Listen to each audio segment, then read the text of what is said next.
Hey guys, তো আজ আমরা মাংস পিঠা বানাবো। প্রথমে মাংসটাকে ভালো করে ধুয়ে নিতে হবে, তারপরে হলুদ গুঁড়ো, নুন, সরষের তেল দিয়ে ভালো করে মাংসটাকে মেখে নিতে হবে। মাংসটা ভালো করে মেখে নেওয়ার পরে কড়াইতে তেল, পেঁয়াজ কুচি, আদা রসুনের পেস্ট দিয়ে ভালো করে ভেজে নিব। তারপরে জিরে গুঁড়ো, ধনে গুঁড়ো, হলুদ গুঁড়ো, লঙ্কার গুঁড়ো দিয়ে ভালো করে আবার ভেজে নিব। ভেজে নেওয়ার পরে ভালো করে ভেজে নেওয়ার পরে একটু জল দিয়ে ভেজে নিব।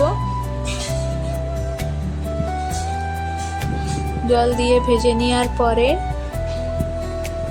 চিকেন মশলা দিয়ে একটু চিকেনটাকে দিয়ে দিব। দিয়ে চিকেনের সাথে আবার ভালো করে ভেজে নিব। ভেজে নেওয়ার পরে চাল গুঁড়িতে আদা রসুনের পেস্ট, জিরে গুঁড়ো, ধনে গুঁড়ো, হলুদ গুঁড়ো, লঙ্কার গুঁড়ো, নুন দিয়ে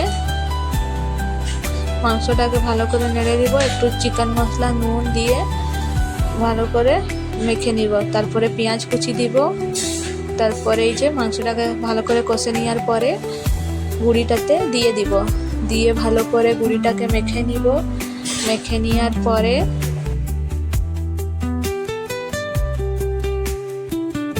ভালো করে একটা ব্যাটার তৈরি করে নিব। ব্যাটারটা হয়ে যাওয়ার পরে তাওয়াতে তেল দিয়ে